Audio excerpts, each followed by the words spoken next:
As with individual life, truth too will be sought in our age only in the depths of human nature.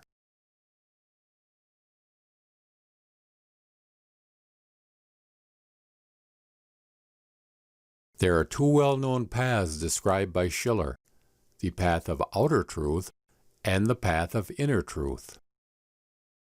We both seek truth, you in outer life, I in the heart within. Each of us are sure to find it. The healthy I can track the Creator in the outer world. The healthy heart mirrors the world within. It is the path to inner truth that will today be found most useful.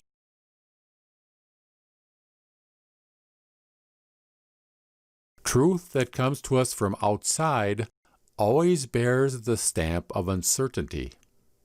We are only convinced by what appears to each of us inwardly as truth. Only truth can give us assurance in developing our individual powers. Whoever is tormented by doubts finds his powers weakened. If baffled by a world full of riddles, he cannot find an aim for his creative activity.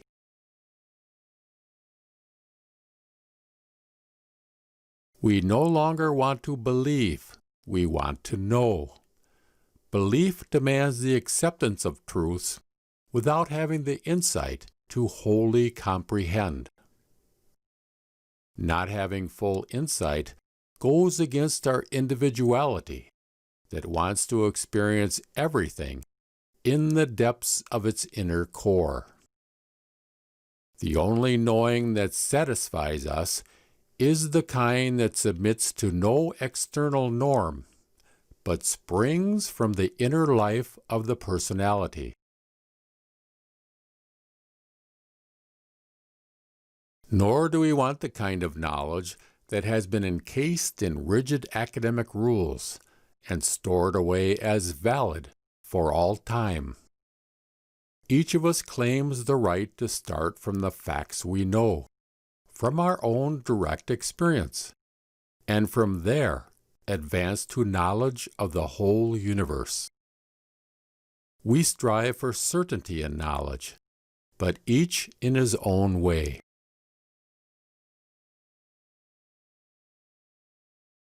Nor should the teachings of science be presented in a way to imply that its acceptance is compulsory. Today, no one should be compelled to understand. We expect neither recognition or agreement from anyone unless through his own insight he recognizes the truth of what is proposed. We do not want to cram facts of knowledge into even an immature person, a child. We try to develop the child's capacities in such a way that his understanding arises from within, and compulsion becomes unnecessary.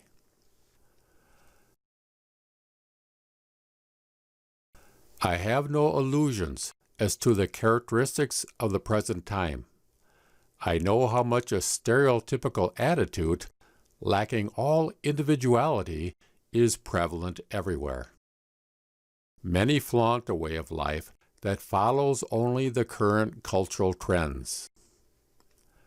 But I also know that many of my contemporaries strive to conduct their lives in the direction of the principles of freedom that I have suggested. To them I dedicate this book. It does not claim to offer the only possible way to truth, but is meant to describe the path taken by one for whom truth is central.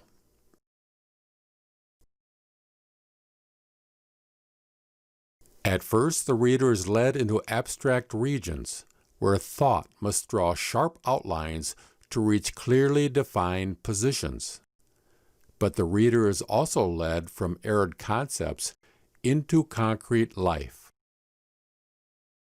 I am fully convinced that to experience life in all its aspects, one must soar into the realm of concepts.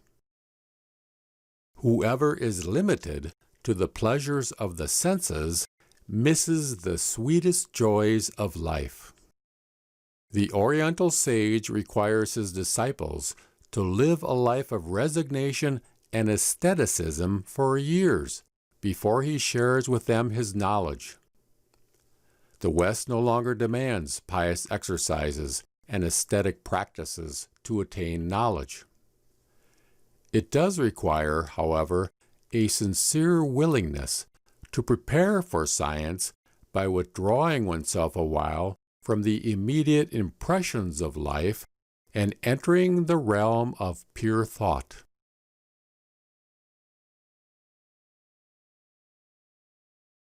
There are many regions of life. A specific field of science develops for each one. But life itself is a unity, and the more the sciences immerse themselves in separate fields, the more they move away from seeing the world as a living whole. It is essential to have a supreme science that seeks in the separate sciences the principles for leading man back to the fullness of life. The aim of the scientific specialist research is to become aware of the world and gain insight into how it works. The aim of this book is philosophical. Science itself is to become a living whole. The various branches of science are preparatory stages on the way to the all-inclusive science intended here. A similar relationship governs the arts. A composer works on the basis of the theory of composition. This theory is an accumulation of principles of what one needs to know in order to compose music. In composing, the rules of theory serve life. That is, theory serves actual reality.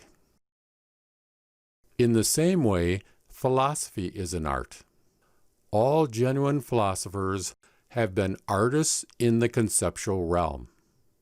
For them, human ideas become their artistic material, and the method of science becomes their artistic technique. Abstract thinking takes on an individual life of its own. Ideas become powerful forces in life. We no longer merely know about things, but have made knowing into a real, self-governing organism, ruled by its own laws. Our actual working consciousness has lifted itself above a mere passive reception of truths.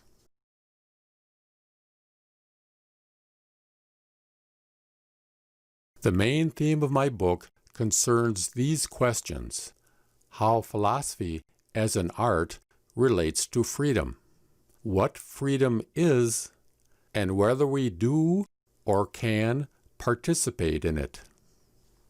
Scientific discussions are included because they ultimately throw light on these questions, which are, in my view, humanity's most immediate concern.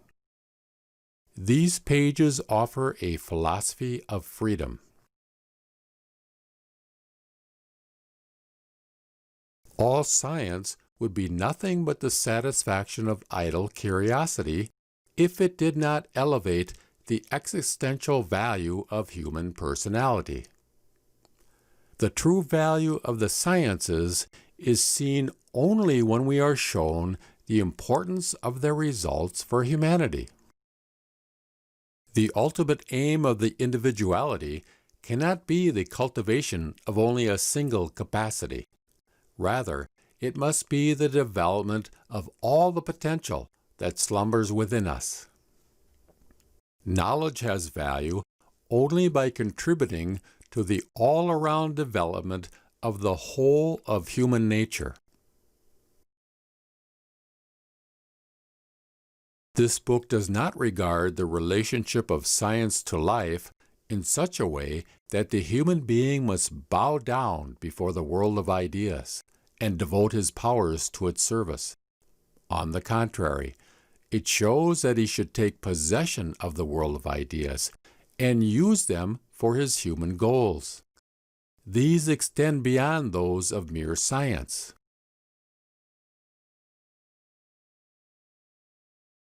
One must confront an idea as master, experiencing it, or else become its slave.